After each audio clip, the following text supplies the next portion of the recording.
各位棋友，大家好，欢迎收看今天的象棋残局解说。今天给大家带来就是以下这副对弈残局。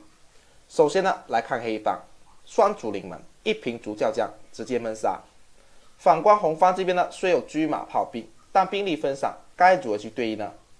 接下来我为大家一一讲解一下。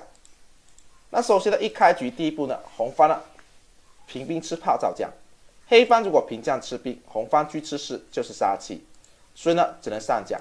那红方呢退马造将，黑方呢现在不能上下将，车将就是杀气，所以呢又不能将我平六，中路是帅面，所以呢只能将我平四。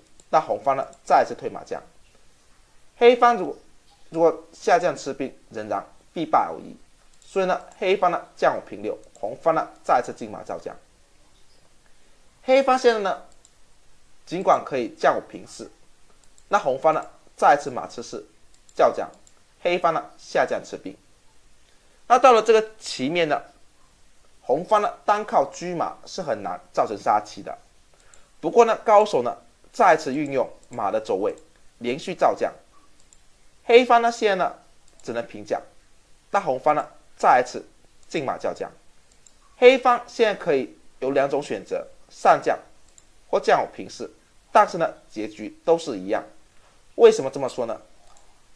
我们看一下，如果黑方上将的话，红方这边呢走得非常巧妙，进炮送炮叫将，黑方呢只能退车吃炮，但是呢红方呢无法进车吃车叫将。红方这边呢只要一退车将就是杀气，黑方呢是防不胜防。如果刚刚呢黑方呢这一边呢不上将，而选择一个将我平四的走法，那红方呢这一边呢该怎么走？红方呢仍然退车叫将，逼黑方呢上将之后呢进炮叫将。黑方呢尽管可以用车吃炮，但是呢红方呢这边呢走得非常巧妙，退车将，黑方现在呢只能下将，红方呢再一次退马造将，黑方呢就非常无奈。现在呢黑方呢只能选择一个平将的走法，那红方呢这边呢只要一进车将，逼黑方呢下将之后呢再次进车将，黑方呢只能上将，红方呢再次进马将。